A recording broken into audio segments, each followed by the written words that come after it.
വിശുദ്ധ പൗലോസ് റോമാക്കാർക്ക് എഴുതിയ ലേഖനം അധ്യായം 8 ആത്മാവിലുള്ള ജീവിതം. ആകയാൽ ഇപ്പോൾ യേശുക്രിസ്തുവിനോട് ഐക്യപ്പെട്ടിരിക്കുന്നവർക്ക് ശിക്ഷാവിധിയില്ല. എന്തെന്നാൽ യേശുക്രിസ്തുവിലുള്ള ജീവാത്മാവിന്റെ നിയമം നിന്നെ പാപത്തിന്റെയും മരണത്തിന്റെയും നിയമത്തിൽ നിന്ന് സ്വതന്ത്രനാക്കിയിരിക്കുന്നു. ശരീരത്താൽ ബലഹീനനാക്കപ്പെട്ട നിയമത്തിന് അസാധ്യമായത് ദൈവം ചെയ്തു. അവിടുന്ന് തന്റെ പുത്രനെ പാപപരിഹാരത്തിനു വേണ്ടി പാപകരമായ ശരീരത്തിന്റെ സാദൃശ്യത്തിൽ അയച്ചുകൊണ്ട് പാപത്തിന് ശരീരത്തിൽ ശിക്ഷ വിധിച്ചു. ഇത് ശരീരത്തിന്റെ പ്രവണതകൾക്കനുസരിച്ച് ജീവിക്കാതെ ആത്മാവിന്റെ പ്രവണതകൾക്കനുസരിച്ച് ജീവിക്കുന്ന നമ്മിൽ നിയമത്തിന്റെ അനുശാസനം ഫലമാകുന്നതിന് വേണ്ടിയാണ്. എന്തെന്നാൽ ജഡികമായി ജീവിക്കുന്നവർ ജഡിക കാര്യത്തിൽ മനസ്സുവയ്ക്കുന്നു. ജഡികാഭിലാഷങ്ങൾ മരണത്തിലേക്ക് നയിക്കുന്നു, ആത്മാഭിലാഷങ്ങൾ ജീവനിലേക്കും സമാധാനത്തിലേക്കും. ജഡിക താല്പര്യങ്ങളിൽ മുഴുകിയിരിക്കുന്ന മനസ്സ് ദൈവത്തിന്റെ ശത്രുവാണ്. അത് ദൈവത്തിന്റെ നിയമത്തിന് കീഴ്പ്പെടുന്നില്ല. ജഡിക പ്രവണതകൾ അനുസരിച്ച് ജീവിക്കുന്നവർക്ക് ദൈവത്തെ പ്രസാദിപ്പിക്കുക സാധ്യമല്ല. ദൈവത്തിന്റെ ആത്മാവ് യഥാർത്ഥമായി നിങ്ങളിൽ വസിക്കുന്നുവെങ്കിൽ നിങ്ങൾ ജഡികമല്ല, ആത്മീയമാണ്. ക്രിസ്തുവിന്റെ ആത്മാവില്ലാത്തവൻ ക്രിസ്തുവിനുള്ളതല്ല. എന്നാൽ നിങ്ങളുടെ ശരീരം പാപം നിമിത്തം മൃതമാണെങ്കിലും ക്രിസ്തു നിങ്ങളിലുണ്ടെങ്കിൽ നിങ്ങളുടെ ആത്മാവ് നീതി നിമിത്തം ജീവനുള്ളതായിരിക്കും. യേശുവിനെ മരിച്ചവരിൽ നിന്ന് ഉയർപ്പിച്ചവന്റെ ആത്മാവ് നിങ്ങളിൽ വസിക്കുന്നുണ്ടെങ്കിൽ യേശു ക്രിസ്തുവിനെ ഉയർപ്പിച്ചവൻ നിങ്ങളുടെ മൃതശരീരങ്ങൾക്കും നിങ്ങളിൽ വസിക്കുന്ന തന്റെ ആത്മാവിനാൽ ജീവൻ പ്രദാനം ചെയ്യും. ആകയാൽ സഹോദരരെ, ജഡിക പ്രവണതകൾക്കനുസരിച്ച് ജീവിക്കാൻ നാം ജഡത്തിന് കടപ്പെട്ടവരല്ല. ജഡികമായി ജീവിക്കുന്നെങ്കിൽ നിങ്ങൾ തീർച്ചയായും മരിക്കും. എന്നാൽ ശരീരത്തിന്റെ പ്രവണതകളെ ആത്മാവിനാൽ നിഹനിക്കുന്നുവെങ്കിൽ നിങ്ങൾ ജീവിക്കും. ദൈവാത്മാവിനാൽ നയിക്കപ്പെടുന്നവരെല്ലാം ദൈവത്തിന്റെ പുത്രന്മാരാണ്. നിങ്ങളെ വീണ്ടും ഭയത്തിലേക്ക് നയിക്കുന്ന അടിമത്തത്തിന്റെ ആത്മാവിനെയല്ല, മറിച്ച് പുത്രസ്വീകാര്യത്തിന്റെ ആത്മാവിനെയാണ് നിങ്ങൾ കൈക്കൊണ്ടിരിക്കുന്നത്. ഈ ആത്മാവ് മൂലമാണ് നാം ആബാ പിതാവേ എന്ന് വിളിക്കുന്നത്. നാം ദൈവത്തിന്റെ മക്കളാണെന്ന് ഈ ആത്മാവ് നമ്മളെ ആത്മാവിനോട് ചേർന്ന് സാക്ഷ്യം നൽകുന്നു. നാം മക്കളെങ്കിൽ അവകാശികളുമാണ്, ദൈവത്തിന്റെ അവകാശികളും ക്രിസ്തുവിന്റെ കൂട്ടവകാശികളും. എന്തെന്നാൽ അവനോടൊപ്പം ഒരിക്കൽ മഹത്വപ്പെടേണ്ടതിന് ഇപ്പോൾ അവനോടുകൂടി നാം പീഡ അനുഭവിക്കുന്നു. വെളിപ്പെടാനിരിക്കുന്ന മഹത്വം. നമുക്ക് വെളിപ്പെടാനിരിക്കുന്ന മഹത്വം തുലനം ചെയ്യുമ്പോൾ ഇന്നത്തെ കഷ്ടതകൾ നിസ്സാരമെന്ന് ഞാൻ കരുതുന്നു. സൃഷ്ടപ്രപഞ്ചം ദൈവമക്കളുടെ വെളിപ്പെടുത്തലിനെ ആകാംക്ഷയോടെ കാത്തിരിക്കുന്നു. അത് വ്യർത്ഥതയ്ക്ക് അടിമപ്പെട്ടിരിക്കുന്നു. സ്വന്തം ഇഷ്ടത്താൽ അല്ല, പ്രത്യാശ കൊടുത്ത് അതിനെ അധീനതാക്കിയതിന്റെ അഭീഷ്ടപ്രകാരം. സൃഷ്ടി ജീർണതയുടെ അടിമത്തിൽ നിന്ന് മോചിതനാകുകയും ദൈവമക്കളുടെ സ്വാതന്ത്ര്യം പ്രാപിക്കുകയും ചെയ്യും. സമസ്ത സൃഷ്ടികളും ഒന്നു ചേർന്ന് ഇതുവരെയും ഈറ്റുനോവ് അനുഭവിക്കുകയും നെടുവീർപ്പിടുകയും ചെയ്യുന്നു എന്ന് നമുക്കറിയാം. സൃഷ്ടി മാത്രമല്ല, ആത്മാവിന്റെ ആദ്യ ഫലം ലഭിച്ചിരിക്കുന്ന നാമും നമ്മുടെ ശരീരങ്ങളെ വീണ്ടെടുക്കുന്ന പുത്രത്വ ലബ്ധി പ്രതീക്ഷിച്ചുകൊണ്ട് ആന്തരികമായി വിലപിക്കുന്നു. ഈ പ്രത്യാശയിലാണ് നാം രക്ഷ പ്രാപിക്കുന്നത്. കണ്ടു കഴിഞ്ഞാൽ പിന്നെ പ്രത്യാശയല്ല. താൻ കാണുന്നതിന് ഒരുവൻ എന്തിന് പ്രത്യാശിക്കണം? എന്നാൽ കാണാത്തതിനെങ്കിൽ അതിനുവേണ്ടി നാം സ്ഥിരതയോടെ കാത്തിരിക്കും. നമ്മുടെ ബലഹീനതയിൽ ആത്മാവ് നമ്മളെ സഹായിക്കുന്നു. വേണ്ട വിധം പ്രാർത്ഥിക്കേണ്ടത് എങ്ങനെയെന്ന് നമുക്കറിഞ്ഞുകൂടാ. എന്നാൽ അവാച്യമായ നെടുവീർപ്പുകളാൽ ആത്മാവ് തന്നെ നമുക്ക് വേണ്ടി മധ്യസ്ഥം വഹിക്കുന്നു. ഹൃദയങ്ങൾ പരിശോധിക്കുന്നവൻ ആത്മാവിന്റെ ഇംഗിതം ഗ്രഹിക്കുന്നു. എന്തെന്നാൽ ആത്മാവ് ദൈവഹിതം അനുസരിച്ചാണ് വിശുദ്ധർക്കു വേണ്ടി മധ്യസ്ഥം വഹിക്കുന്നത്. ദൈവത്തെ സ്നേഹിച്ചിരിക്കുന്നവർക്ക്, അവിടുത്തെ പദ്ധതി അനുസരിച്ച് വിളിക്കപ്പെട്ടിരിക്കുന്നവർക്ക് അവിടുന്ന് സകലതും നന്മയ്ക്കായി പരിണമിക്കുമെന്ന് നമുക്കറിയാമല്ലോ. അവിടുന്ന് മുൻകൂട്ടി അറിഞ്ഞവരെ തന്റെ പുത്രന്റെ സദൃശ്യത്തോട് അനുരൂപരാക്കാൻ മുൻകൂട്ടി നിശ്ചയിക്കുകയും ചെയ്തു. ഇത് തന്റെ പുത്രൻ അനേകം സഹോദരരിൽ ആദിജാതനാകുന്നതിനു വേണ്ടിയിട്ടാണ്. താൻ മുൻകൂട്ടി നിശ്ചയിച്ചിരിക്കുന്നവരെ അവിടുന്ന് വിളിച്ചവരെ നീതീകരിച്ചവരെ മഹത്വപ്പെടുത്തി. ദൈവസ്നേഹ പാരമ്യം. ഇതിനെക്കുറിച്ച് നാം എന്താണ് പറയേണ്ടത്? ദൈവം നമ്മുടെ പക്ഷത്തെങ്കിൽ ആര് നമുക്ക് എതിരെ നിൽക്കും? സ്വപുത്രനെ പോലും ഒഴിവാക്കാതെ നമുക്കെല്ലാവർക്കും വേണ്ടി അവനെ ഏൽപ്പിച്ചു തരാൻ അവനോടുകൂടെ സമസ്തവും നമുക്ക് ദാനമായി നൽകാതിരിക്കുമോ? ദൈവം തിരഞ്ഞെടുത്തവരുടെ മേൽ ആര് കുറ്റം ആരോപിക്കും? നീതീകരിക്കുന്നവൻ ദൈവമാണ്.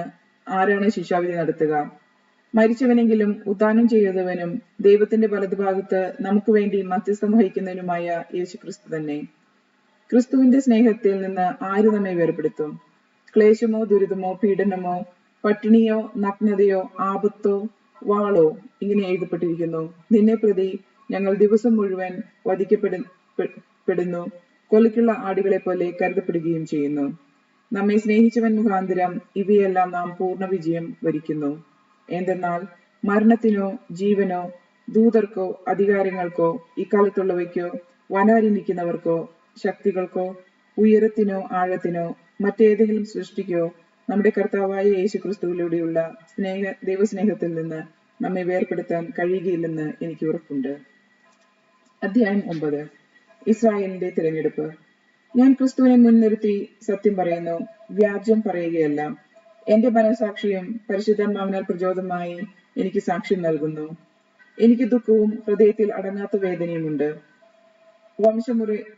വംശമുറയനുസരിച്ച് തന്നെ എനിക്ക് ഉറ്റവരായ സഹോദരങ്ങൾക്ക് ഉപകരിക്കുമെങ്കിൽ ശപിക്കപ്പെട്ടവനും ക്രിസ്തുവിൽ നിന്ന് വിച്ഛേദിക്കപ്പെട്ടവനുമാകാൻ ഞാൻ ആഗ്രഹിക്കുന്നു. അവർ ഇസ്രായേൽ മക്കളാണ്. പുത്രസ്ഥാനവും മഹത്വവും ഉടമ്പടിയും നിയമത്തിന്റെ അവകാശവും ശുശ്രൂഷയും വാഗ്ദാനങ്ങളും അവരുടേതാണ്. പൂർവ്വപിതാക്കന്മാരും അവരുടേത്. ക്രിസ്തുവും വംശമുറയ്ക്ക് അവരിൽ നിന്നുള്ളവൻ തന്നെ. അവൻ സർവോദ്ദീപനായ ദൈവവും എന്നേക്കും വാഴ്ത്തപ്പെട്ടവനുമാണ്. ആമേൻ. ദൈവത്തിന്റെ വചനം ഒരിക്കലും പരാജയപ്പെട്ടിട്ടില്ല. എന്തെന്നാൽ ഇസ്രായേൽ വംശജരെല്ലാം ഇസ്രായേൽക്കാരല്ല.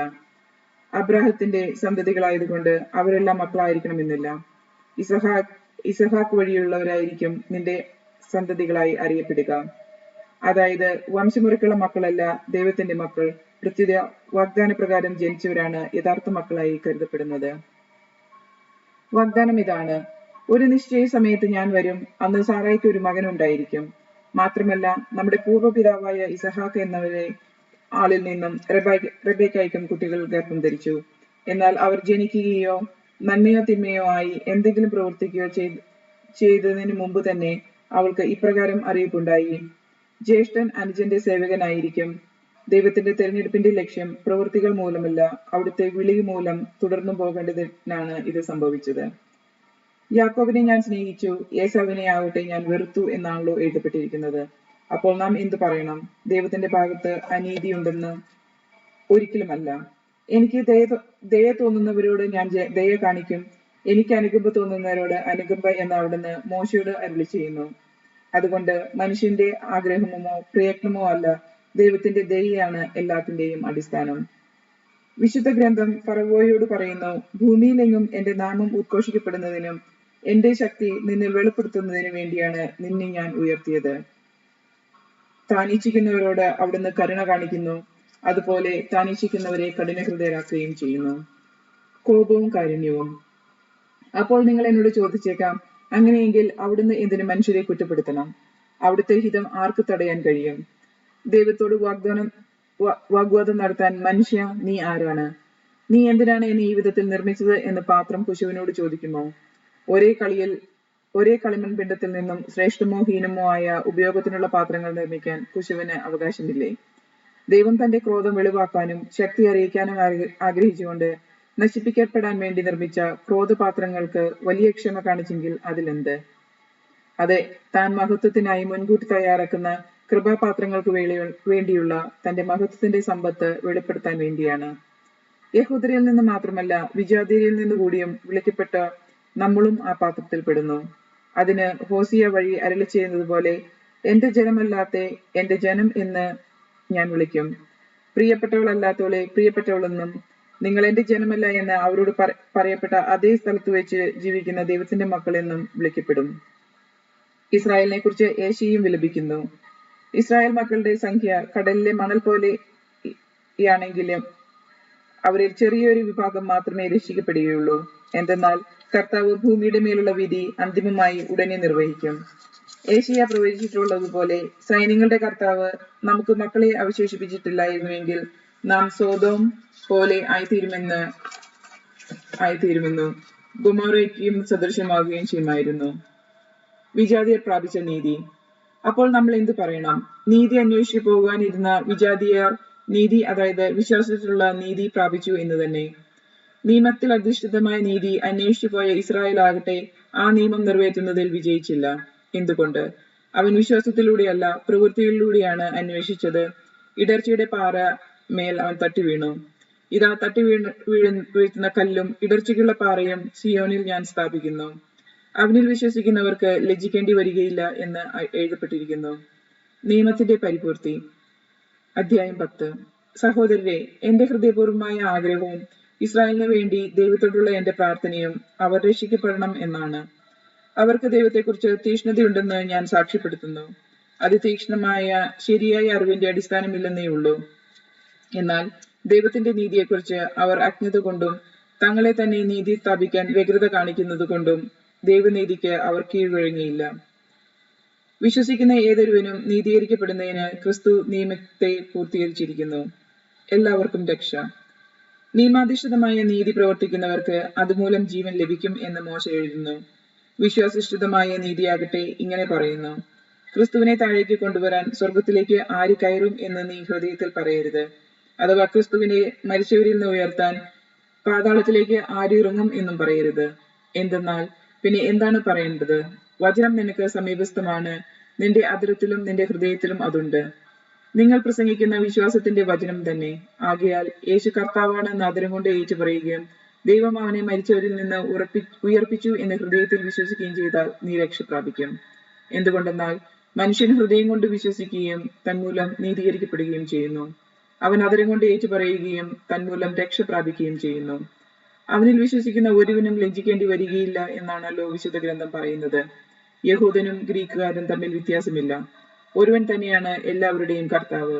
തന്നെ വിളിച്ചപേക്ഷിക്കുന്ന എല്ലാവരുടെയും മേൽ അവിടുന്ന് തന്റെ സമ്പത്ത് വർഷിക്കുന്നു. എന്തെന്നാൽ കർത്താവിന്റെ നാമം വിളിച്ചപേക്ഷിക്കുന്ന എല്ലാവരും രക്ഷ പ്രാപിക്കും. പ്രഘോഷണവും വിശ്വാസവും. എന്നാൽ തന്നെ വിശ്വസിച്ചിട്ടില്ലാത്ത ഒരുവനെ അവർ എങ്ങനെ വിളിച്ചപേക്ഷിക്കും? ഒരിക്കലും കേട്ടിട്ടില്ലാത്തവനിൽ എങ്ങനെ വിശ്വസിക്കും? പ്രസംഗികനില്ലാതെ എങ്ങനെ കേൾക്കും? അയക്കപ്പെടുന്നവനില്ലെങ്കിൽ എങ്ങനെ പ്രസംഗിക്കും? സുവിശേഷം പ്രസംഗിക്കുന്നവരുടെ പാദങ്ങൾ എത്ര സുന്ദരം എന്നാണല്ലോ എഴുതപ്പെട്ടിരിക്കുന്നത്. എന്നാൽ എല്ലാവരും സുവിശേഷം അനുസരിച്ചില്ല. കർത്താവെ, ഞങ്ങളുടെ സന്ദേശം കേട്ടിട്ട് വിശ്വസിച്ചവർ ആരാണ് എന്ന് യേശയ്യ ചോദിക്കുന്നുണ്ടല്ലോ. ആകയാൽ വിശ്വാസം കേൾവിയിൽ നിന്നും, കേൾവി ക്രിസ്തുവിനെ പറ്റിയുള്ള പ്രസംഗത്തിൽ നിന്നുമാണ്. എന്തെന്നാൽ അവർ കേട്ടിട്ടില്ലേ എന്ന് ഞാൻ ചോദിക്കുന്നു. തീർച്ചയായും ഉണ്ട്. എന്തെന്നാൽ അവരുടെ ശബ്ദം ഭൂമി മുഴുവനും വ്യാപിച്ചിരിക്കുന്നു, അവരുടെ വചനങ്ങൾ ലോകത്തിന്റെ സീമകൾ വരെയും. ഞാൻ വീണ്ടും ചോദിക്കുന്നു, ഇസ്രായേൽ ഇത് ഗ്രഹിച്ചില്ലയോ? മുമ്പേ തന്നെ മോശ ഇങ്ങനെ പറയുന്നു: ഒരു ജനതയില്ലാത്തവനോട് നിങ്ങളെ ഞാൻ അസൂയ ജനിപ്പിക്കും, ബുദ്ധിയില്ലാത്ത ഒരു ജനതയെ കൊണ്ട് നിങ്ങളെ ഞാൻ പ്രകോപിപ്പിക്കും. യേശയ്യായും ധൈര്യപൂർവ്വം പറയുന്നു: എന്നെ തേടാത്തവർ എന്നെ കണ്ടെത്തി, എന്നെ അന്വേഷിക്കാത്തവർക്ക് ഞാൻ എന്നെ വെളിപ്പെടുത്തി. ഇസ്രായേലിനെ പറ്റിയാകട്ടെ അവൻ പറയുന്നത് ഇങ്ങനെയാണ്: അനുസരണയില്ലാത്തവനും ധിക്കാരികളുമായ ഒരു ജനത്തിനു നേരെ ദിവസം മുഴുവൻ ഞാൻ എന്റെ കരങ്ങൾ നീട്ടി. അധ്യായം 11. അവശിഷ്ട ഭാഗം. അതിനാൽ ഞാൻ ചോദിക്കുന്നു, ദൈവം തന്റെ ജനത്തെ പരിത്യജിച്ചുവോ? ഒരിക്കലുമില്ല. ഞാൻ തന്നെയും അബ്രാഹത്തിന്റെ സന്തതിയും ബെഞ്ചമിൻ ഗോത്രജനുമായ ഒരു ഇസ്രായേൽക്കാരനാണല്ലോ. ദൈവം മുൻകൂട്ടി അറിഞ്ഞ സ്വന്തം ജനത്തെ അവിടുന്ന് പരിത്യജിച്ചില്ല. ഇസ്രായേലിനെതിരായി ദൈവത്തോട് എപ്രകാരമാണ് ഏലിയ വാദിക്കുന്നതെന്ന് അവനെപ്പറ്റി വിശുദ്ധ ഗ്രന്ഥം പറയുന്നത് നിങ്ങൾക്കറിയാമല്ലോ. കർത്താവെ, അങ്ങയുടെ പ്രവാചകരെ അവർ വധിച്ചു, അങ്ങയുടെ ബലിപീഠത്തെ അവർ തകർത്തു. അവശേഷിക്കുന്നവരിൽ ഞാൻ മാത്രമാണ്, അവർ എന്റെ ജീവനെയും തേടുന്നു. എന്നാൽ ദൈവം അവനോട് മറുപടി പറഞ്ഞത് എന്താണെന്നോ? ബാലിന്റെ മുൻപിൽ മുട്ടുകുത്താത്ത 7000 പേരെ നിനക്ക് വേണ്ടി ഞാൻ മാറ്റി നിർത്തിയിട്ടുണ്ട്. അപ്രകാരം തന്നെ കൃപയാൽ തിരഞ്ഞെടുക്കപ്പെട്ട ഒരു അവശിഷ്ട ഭാഗം ഇക്കാലഘട്ടത്തിലും ഉണ്ട്. അത് കൃപയാണെങ്കിൽ പ്രവൃത്തിയിൽ അധിഷ്ഠിതമല്ല, കൃപയില്ലെങ്കിൽ കൃപ ആദരിക്കപ്പെടുകയില്ല. അതുകൊണ്ടെന്ത്? ഇസ്രായേൽ അന്വേഷിച്ചത് അവർക്ക് ലഭിച്ചില്ല, തിരഞ്ഞെടുക്കപ്പെട്ടവർക്ക് അത് ലഭിച്ചു. മറ്റുള്ളവരുടെ ഹൃദയം കഠിനമായി പോയി. ഇങ്ങനെ എഴുതപ്പെട്ടിരിക്കുന്നു: ദൈവം അവർക്ക് നിദ്രാലസമായ ആത്മാവും കാഴ്ചയില്ലാത്ത കണ്ണും കേൾവിയില്ലാത്ത ചെവികളുമാണ് ഇന്നേ വരെ നൽകിയത്. അതുപോലെ തന്നെ ദാവീദ് പറയുന്നു: അവരുടെ വിരുന്ന് അവർക്ക് കെണിയും കുരുക്കും ഇടർച്ചയും പ്രതികാരവുമായി തീരട്ടെ. അവരുടെ കണ്ണുകൾ കാഴ്ചയനുസരിച്ച് ഇരുണ്ടു പോകട്ടെ, അവരുടെ നട്ടെല്ല് എപ്പോഴും വളഞ്ഞിരിക്കട്ടെ. വിജാതിയർ പ്രാപിച്ച രക്ഷ. ആകയാൽ ഞാൻ ചോദിക്കുന്നു, അവർക്ക് ഇടറിയത് വീഴാനായിരുന്നുവോ? ഒരിക്കലുമല്ല. ഇസ്രായേൽക്കാരുടെ പാപം നിമിത്തം വിജാതിയർക്ക് രക്ഷ ലഭിച്ചു. തന്മൂലം അവർക്ക് വിജാതിയരോട് അസൂയ ഉളവായി. അവരുടെ പാപം ലോകത്തിന്റെ നേട്ടവും അവരുടെ പരാജയം വിജാതിയരുടെ നേട്ടവുമായിരുന്നെങ്കിൽ അവരുടെ പരിപൂർണത എന്തൊരു നേട്ടമാകുമായിരുന്നു. വിജാതിയരായ നിങ്ങളോട് ഞാൻ പറയുകയാണ്, വിജാതിയരുടെ അപ്പോസ്തലൻ എന്ന നിലയ്ക്ക് എന്റെ ശുശ്രൂഷയെ ഞാൻ പ്രശംസിക്കുന്നു. അതുവഴി എന്റെ കൂട്ടരായ യഹൂദരെ അസൂയാകുലരാക്കാനും അങ്ങനെ അവരിൽ കുറെ പേരെങ്കിലും രക്ഷിക്കാനും എനിക്ക് ഇടയാകുമല്ലോ. എന്തുകൊണ്ടെന്നാൽ അവരുടെ തിരസ്കാരം ലോകത്തിന്റെ അനുരഞ്ജനമായെങ്കിൽ അവരുടെ സ്വീകാര്യം മൃതരിൽ നിന്നുള്ള ജീവനില്ലാതെ മറ്റെന്തായിരിക്കും? ധാന്യമാവിൽ നിന്ന് ആദ്യഫലമായി സമർപ്പിക്കപ്പെടുന്നത് പരിശുദ്ധമെങ്കിൽ അത് മുഴുവൻ പരിശുദ്ധമാണ്. വേര് പരിശുദ്ധമെങ്കിൽ ശാഖകളും അതുപോലെ തന്നെ. ഒലിവ് മരത്തിന്റെ ശാഖയിൽ ചിലത് മുറിച്ചു കളഞ്ഞിട്ട് കട്ടൊലിവിന്റെ മൂളയായ നിന്നെ അവിടെ ഒട്ടിക്കുകയും വേരിൽ നിന്ന് വരുന്ന ജീവരസം നീ പങ്കുചേരുകയും ചെയ്യുന്നുവെങ്കിൽ നീ ആ ശാഖകളേക്കാൾ വലിയവനാണെന്ന് അഭിമാനിക്കരുത്. അഭിമാനിക്കുന്നുവെങ്കിൽ നീ വേരിനെ താങ്ങുകയല്ല, വേര് നിന്നെ താങ്ങുകയാണ് എന്ന് ഓർത്തുകൊള്ളുക. എന്നെ ഒട്ടിച്ചു ചേർക്കേണ്ടതിനാണ് ശാഖകൾ മുറിക്കപ്പെട്ടതെന്ന് നീ പറഞ്ഞേക്കാം. അത് ശരി തന്നെ. അവരുടെ അവിശ്വാസം നിമിത്തം അവർ വിച്ഛേദിക്കപ്പെട്ടു. എന്നാൽ നീ വിശ്വാസം വഴി ഉറച്ചു നിൽക്കുന്നു. ആകയാൽ അഹങ്കാരം വെടിഞ്ഞ് ഭയത്തോടെ വർത്തിക്കുക. എന്തെന്നാൽ സ്വാഭാവിക ശാഖകളോട് ദൈവം ദാക്ഷിണ്യം കാണിക്കാത്ത നിലയ്ക്ക് നിന്നോടും കാണിക്കുകയില്ല. അതുകൊണ്ട് ദൈവത്തിന്റെ കാരുണ്യവും കഠിനവും നിന്റെ ശ്രദ്ധയിലിരിക്കട്ടെ. വീണവനോട് കാഠിന്യവും ദൈവത്തിന്റെ കൃപയിൽ നിലനിന്നാൽ നിന്നോട് കാരുണ്യവും അവൻ കാണിക്കും. അതില്ലെങ്കിൽ നീയും മുറിച്ചു നിൽക്കപ്പെടും. തന്റെ അവിശ്വാസത്തിൽ തുടരാത്ത പക്ഷം അവനും ഒട്ടിച്ചേർക്കപ്പെടും. അവരെ വീണ്ടും ഒട്ടിച്ചേർക്കാൻ ദൈവത്തിന് കഴിയും. വനത്തിലെ ഒലിവ് മലയിൽ നിന്ന് നീ മുറിച്ചെടുക്കപ്പെട്ടു. കൃഷിസ്ഥലത്തെ നല്ല ഒലിവിന്മേൽ പ്രകൃതി സഹജമല്ലാത്ത വിധം ഒട്ടിക്കുകയും ചെയ്തു. അങ്ങനെയെങ്കിൽ ഈ സ്വാഭാവിക ശാഖകൾ അവയുടെ തായ്തണ്ടിൽ വീണ്ടും ഒട്ടിച്ചേർക്കപ്പെടുക എത്രയോ യുക്തം. ഇസ്രായേലിന്റെ പുനരുത്ഥാനം. സഹോദരരെ, ജ്ഞാനികളെന്ന് അഹങ്കരിക്കാതിരിക്കേണ്ടതിന് നിങ്ങൾ ഈ രഹസ്യം മനസ്സിലാക്കണം. ഇസ്രായേലിൽ കുറെ പേർക്ക് മാത്രമേ ഹൃദയകാഠിന്യം ഉണ്ടായിരുന്നുള്ളൂ. അതും വിജാതിയർ പൂർണ്ണമായി സ്വീകരിക്കപ്പെടുന്നതുവരെ മാത്രം. അതിനുശേഷം ഇസ്രായേൽ മുഴുവൻ രക്ഷ പ്രാപിക്കും. എഴുതപ്പെട്ടിരിക്കുന്നതും അങ്ങനെ തന്നെ. സിയോനിൽ നിന്ന് വിമോചകൻ വരും. അവിടുന്ന് യാക്കോബിന്റെ നിന്ന് അധർമ്മം നീക്കിക്കളയും. ഞാൻ അവരുടെ പാപങ്ങൾ ഉന്മൂലനം ചെയ്യുമ്പോൾ ഇത് അവനുമായുള്ള എന്റെ ഉടമ്പടിയായിരിക്കും. സുവിശേഷം സംബന്ധിച്ച് നിങ്ങളെ പ്രതി അവൻ ദൈവത്തിന്റെ ശത്രുക്കളാണ്. തെരഞ്ഞെടുപ്പ് സംബന്ധിച്ചാകട്ടെ അവരുടെ പൂർവികരെ പ്രതി അവർ സ്നേഹഭാജനങ്ങളാണ്. എന്തെന്നാൽ ദൈവത്തിന്റെ ദാനങ്ങളും വിളിയും പിൻവലിക്കപ്പെടാത്തതല്ല. ഒരിക്കൽ നിങ്ങൾ ദൈവത്തെ അനുസരിക്കാത്തവരായിരുന്നു. എന്നാൽ അവരുടെ അനുസരണക്കേട് നിമിത്തം നിങ്ങൾക്ക് കൃപ ലഭിച്ചു. അതുപോലെ തന്നെ നിങ്ങൾക്ക് ലഭിച്ച കൃപ നിമിത്തം അവർക്ക് കൃപ ലഭിക്കേണ്ടതിന് ഇപ്പോൾ അവർ അനുസരണയില്ലാത്തവരായിരിക്കുന്നു. എന്തെന്നാൽ എല്ലാവരോടും കൃപ കാണിക്കാൻ വേണ്ടി ദൈവം എല്ലാവരെയും അനുസരണയില്ലാത്തവരാക്കി. ആ ദൈവത്തിന്റെ സമ്പത്തിന്റെയും ജ്ഞാനത്തിന്റെയും അറിവിന്റെയും ആഴം! അവിടുത്തെ വിധികൾ എത്ര ദുർജയം! അവിടുത്തെ മാർഗങ്ങൾ എത്ര ദുർഗഹം! എന്തെന്നാൽ ദൈവത്തിന്റെ മനസ്സറിഞ്ഞതാര്? അവിടുത്തേക്ക് ഉപദേഷ്ടാവായതാര്? തിരിച്ചു കിട്ടാനായി അവിടുത്തേക്ക് ദാനം കൊടുത്തവനാര്? എന്തെന്നാൽ എല്ലാം അവിടുന്ന് നിന്ന്, അവിടുന്ന് വഴി, അവിടുന്നിലേക്ക്, അവിടുത്തേക്ക് എന്ന് മഹത്വം ഉണ്ടായിരിക്കട്ടെ. അധ്യായം 12. ക്രിസ്തുവിൽ നവജീവിതം. ആകയാൽ സഹോദരരെ, ദൈവത്തിന്റെ കാരുണ്യം അനുസ്മരിച്ചുകൊണ്ട് ഞാൻ നിങ്ങളോട് അപേക്ഷിക്കുന്നു. നിങ്ങളുടെ ശരീരങ്ങളെ വിശുദ്ധവും ദൈവത്തിന് പ്രീതികരവുമായ സജീവ ബലിയായി സമർപ്പിക്കുവിൻ. ഇതായിരിക്കണം നിങ്ങളുടെ യഥാർത്ഥ ആരാധന. നിങ്ങൾ ഈ ലോകത്തിൽ അനുരൂപരാകരുത്. പ്രത്യുത നിങ്ങളുടെ മനസ്സിൽ നവീകരണം വഴി രൂപാന്തരപ്പെടുവിൻ. ദൈവഹിതം എന്തെന്നും നല്ലതും പ്രീതിജനകവും പരിപൂർണമായത് എന്തെന്നും വിവേചിച്ചറിയുവാൻ അപ്പോൾ നിങ്ങൾക്ക് സാധിക്കും. എനിക്ക് ലഭിച്ചിരിക്കുന്ന കൃപയാൽ പ്രേരിതരായി നിങ്ങളോട് ഞാൻ പറയുന്നു, ഉള്ളതിലധികം മേന്മ ആരും ഭാവിക്കരുത്. മറിച്ച് ദൈവം ഓരോരുത്തർക്കും നൽകിയിരിക്കുന്ന വിശ്വാസത്തിന്റെ അളവനുസരിച്ച് വിവേകപൂർവം ചിന്തിക്കുവിൻ. നമുക്ക് ഒരു ശരീരത്തിൽ അനേകം അവയവങ്ങൾ ഉണ്ടല്ലോ. എല്ലാ അവയവങ്ങൾക്കും ഒരേ ധർമ്മമല്ല. അതുപോലെ നാം പലരാണെങ്കിലും ക്രിസ്തുവിൽ ഏക ശരീരമാണ്. എല്ലാവരും പരസ്പരം ബന്ധപ്പെട്ട അവയവങ്ങളാണ്. നമുക്ക് ലഭിച്ചിരിക്കുന്ന കൃപയനുസരിച്ച് നമുക്കുള്ള ദാനങ്ങളും വ്യത്യസ്തങ്ങളാണ്. പ്രവചനവരം വിശ്വാസത്തിന് ചേർന്ന വിധം പ്രവചിക്കുന്നതിലും, ശുശ്രൂഷവരം ശുശ്രൂഷ നിർവഹണത്തിലും, അധ്യാപനവരം അധ്യാപനത്തിലും, ഉപദേശത്തിനും നമുക്ക് ഉപയോഗിക്കാം. ദാനം ചെയ്യുന്നവർ ഔദാര്യത്തോടെയും നേതൃത്വം നൽകുന്നവർ തീക്ഷ്ണതയോടെയും കരുണ കാണിക്കുന്നവർ പ്രസന്നതയോടെയും പ്രവർത്തിക്കട്ടെ. നിങ്ങളുടെ സ്നേഹം നിഷ്കളങ്കമായിരിക്കട്ടെ. തിന്മയെ ദ്വേഷിക്കുവിൻ, നന്മയെ മുറുകെ പിടിക്കുവിൻ. നിങ്ങൾ അന്യോന്യം സഹോദര തുല്യം സ്നേഹിക്കുവിൻ. പരസ്പരം ബഹുമാനിക്കുന്നതിൽ ഓരോരുത്തരും മുൻപിട്ട് നിൽക്കുവിൻ. തീക്ഷ്ണതയിൽ മാന്ദ്യം കൂടാതെ ആത്മാവിനാൽ ജ്വലിക്കുന്നവരായി കർത്താവിനെ ശുശ്രൂഷിക്കുവിൻ. പ്രത്യാശയിൽ സന്തോഷിക്കുവിൻ. ക്ലേശങ്ങളിൽ സഹനശീലമുള്ളവരായിരിക്കുവിൻ. പ്രാർത്ഥനയിൽ സ്ഥിരതയുള്ളവരായിരിക്കുവിൻ. വിശുദ്ധരെ അവരുടെ ആവശ്യങ്ങളിൽ സഹായിക്കുവിൻ.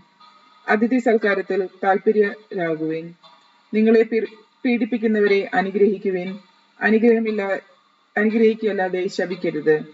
സന്തോഷിക്കുന്നവരോടുകൂടെ സന്തോഷിക്കുവിൻ. കരയുന്നവരോടുകൂടെ കരയുവിൻ. നിങ്ങൾ അന്യോന്യം യോജിപ്പോടെ വർത്തിക്കുവിൻ.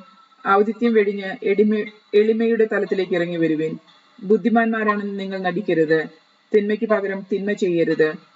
ഏവരുടെയും ദൃഷ്ടിയിൽ ശ്രേഷ്ഠമായത് പ്രവർത്തിക്കുവാൻ ശ്രദ്ധിക്കുവിൻ. സാധിക്കുന്നിടത്തോളം എല്ലാവരോടും സമാധാനത്തോടെ വർത്തിക്കുവിൻ. പ്രിയപ്പെട്ടവരെ, പ്രതികാരം നിങ്ങൾ തന്നെ ചെയ്യാതെ അത് ദൈവത്തിന്റെ ക്രോധത്തിലേക്ക് വിട്ടേക്കുക. എന്തെന്നാൽ ഇപ്രകാരം എഴുതപ്പെട്ടിരിക്കുന്നു, പ്രതികാരം എന്റേതാണ്, ഞാൻ പകരം വീട്ടും എന്ന് കർത്താവ് അരുളിച്ചെയ്യുന്നു. മാത്രമല്ല, നിന്റെ ശത്രുവിനെ വിശക്കുന്നുവെങ്കിൽ ഭക്ഷിക്കാനും ദാഹിക്കാനും കുടിക്കാനും കൊടുക്കുക. ഇതുവഴി നീ അവന്റെ ശിരസിൽ തീക്കനലുകൾ കുന്നൽ കൂട്ടും. തിന്മ നിങ്ങളെ കീഴ്പ്പെടുത്താതിരിക്കട്ടെ. തിന്മയെ നന്മ കൊണ്ട് കീഴടക്കുവേൻ. അധികാരത്തോട് വിധേയത്വം. ഓരോരുത്തരും മേലധികാരികൾക്ക് വിധേയനായിട്ടിരിക്കട്ടെ. എന്തെന്നാൽ ദൈവത്തിൽ നിന്നല്ലാത്ത അധികാരമില്ല. നിലവിലിരിക്കുന്ന അധികാരങ്ങൾ ദൈവത്താൽ സ്ഥാപിതമാണ്. തന്നിമിത്തം അധികാരത്തെ ധിക്കരിക്കുന്നവൻ ദൈവത്തിന്റെ സംവിധാനത്തെയാണ് ധിക്കരിക്കുന്നത്. ധിക്കരിക്കുന്നവൻ തങ്ങൾക്ക് തന്നെ ശിക്ഷാവിധി വരുത്തിയിരിക്കും. സത്പ്രവൃത്തികൾ ചെയ്യുന്നവർക്കല്ല, ദുഷ്പ്രവൃത്തികൾ ചെയ്യുന്നവർക്കാണ് അധികാരികൾ ഭീഷണിയായിരിക്കുന്നത്. നിനക്ക് അധികാരിയെ ഭയപ്പെടാതെ കഴിയണമെന്നുണ്ടോ? എങ്കിൽ നന്മ ചെയ്യുക. നിനക്ക് അവനിൽ നിന്ന് ബഹുമതി ഉണ്ടാകും. എന്തെന്നാൽ അവൻ നിന്റെ നന്മയ്ക്ക് വേണ്ടി ദൈവത്തിന്റെ ശുശ്രൂഷകനാണ്. എന്നാൽ നീ തിന്മ പ്രവർത്തിക്കുന്നുവെങ്കിൽ പേടിക്കണം. അവൻ വാൾ ധരിച്ചിരിക്കുന്നത് വെറുതെയല്ല. തിന്മ ചെയ്യുന്നവനെതിരായി ദൈവത്തിന്റെ ക്രോധം നടപ്പാക്കുന്ന ദൈവ ശുശ്രൂഷകനാണവൻ. ആകയാൽ ദൈവത്തിന്റെ ക്രോധം ഒഴിവാക്കാൻ വേണ്ടി മാത്രമല്ല, മനസാക്ഷിയെ മാനിച്ചും നിങ്ങൾ വിധേയത്വം പാലിക്കുവിൻ. നിങ്ങൾ നികുതി കൊടുക്കുന്നതും ഇതേ കാരണത്താൽ തന്നെ. എന്തെന്നാൽ അധികാരികൾ ഇക്കാര്യത്തിൽ നിരന്തരം ശ്രദ്ധ വയ്ക്കുന്ന ദൈവ ശുശ്രൂഷകരാണ്.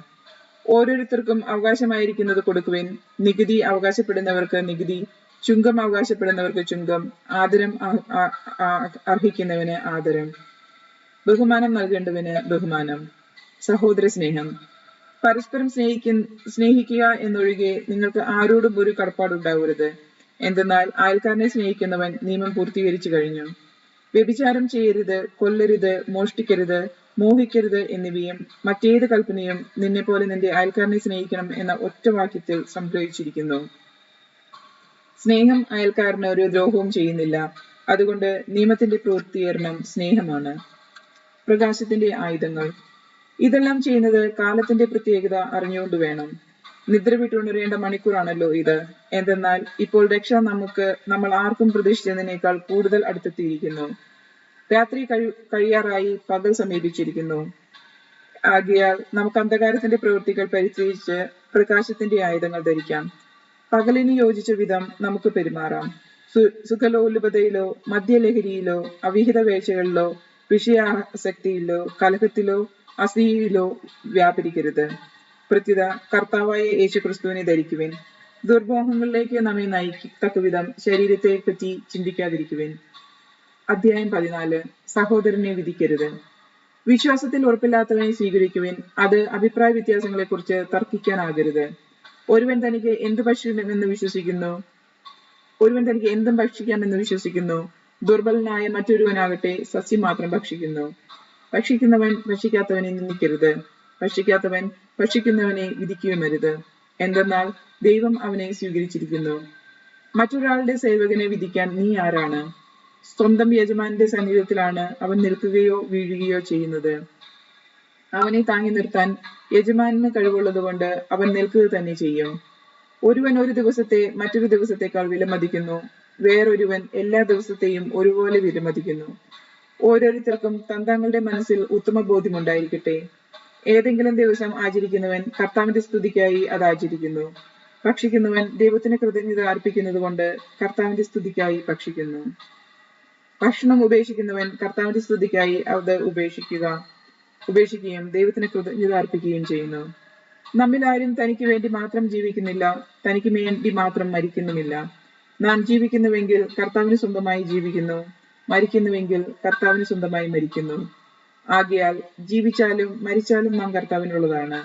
എന്തെന്നാൽ മരിച്ചവരുടെയും ജീവിക്കുന്നവരുടെയും കർത്താവായിരിക്കുന്നതിന് വേണ്ടിയാണ് ക്രിസ്തു മരിച്ചതും പുനർജീവിച്ചതും.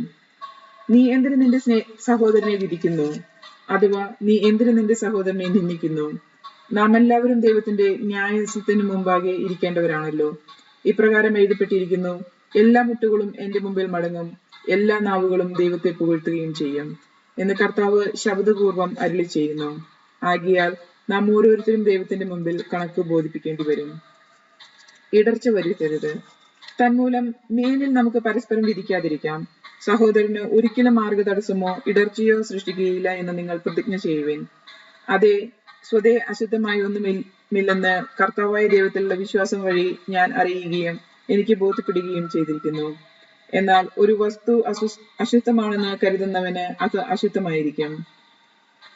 ഭക്ഷണം നിമിത്തം നിന്റെ സഹോദരന്റെ മനസ്സ് വിഷമിക്കുന്നുവെങ്കിൽ നിന്റെ പെരുമാറ്റം സ്നേഹത്തിന് ചേർന്നതല്ല. ക്രിസ്തു ആർക്കു വേണ്ടി മരിച്ചുവോ അവൻ നിന്റെ ഭക്ഷണം കൊണ്ട് നശിപ്പിക്കരുത്. അതിനാൽ നിങ്ങളുടെ നന്മ തിന്മയായി നിന്ദിക്കപ്പെടാതിരിക്കട്ടെ. കാരണം ദൈവരാജ്യം എന്നാൽ ഭക്ഷണവും പാനീയവുമല്ല, പ്രത്യുത നീതിയും സമാധാനവും പരിശുദ്ധാത്മാവിനുള്ള സന്തോഷവുമാണ്. ഇപ്രകാരം ക്രിസ്തുവിനെ ശുശ്രൂഷിക്കുന്നവൻ ദൈവത്തിന് സ്വീകാര്യനും മനുഷ്യർക്ക് സുസംബന്ധനുമാണ്. ആകയാൽ സമാധാനത്തിനും പരസ്പരോത്സാഹത്തിനും ഉതകുന്നവ നമുക്ക് അനുവർത്തിക്കാം. ഭക്ഷണത്തിന്റെ പേരിൽ നിങ്ങൾ ദൈവത്തിന്റെ പ്രവൃത്തിയെ നിഷ്ഫലമാക്കരുത്. എല്ലാ വസ്തുക്കളും ശുദ്ധമാണ്, എന്നാൽ അവരിന് വീഴ്ചയ്ക്ക് കാരണമാകാത്ത വിധം ഭക്ഷിക്കുന്നവന് അത് തിന്മയായി തീരുന്നു. മാംസം ഭക്ഷിക്കാതെയും വീഞ്ഞു കുടിക്കാതെയും നിന്റെ സഹോദരന് പാപകാരണമാവുന്നതൊന്നും ചെയ്യാതെയും ഇരിക്കുന്നത് നല്ലത്. ഇക്കാര്യത്തിൽ നിന്റെ വിശ്വാസം ദൈവസന്നിധിയിൽ പരിരക്ഷിക്കുക. താൻ അംഗീകരിക്കുന്ന കാര്യങ്ങളിൽ മനസാക്ഷി കുറ്റപ്പെടുത്താത്തവൻ ഭാഗ്യവാനാണ്. സംശയത്തോടെ ഭക്ഷിക്കുന്നവൻ ശിക്ഷിക്കപ്പെടും. എന്തെന്നാൽ വിശ്വാസം അനുസരിച്ചല്ല അവൻ പ്രവർത്തിക്കുന്നത്. വിശ്വാസത്തിൽ നിന്നല്ലാതെ ഉത്ഭവിക്കുന്നതെന്തും പാപമാണ്.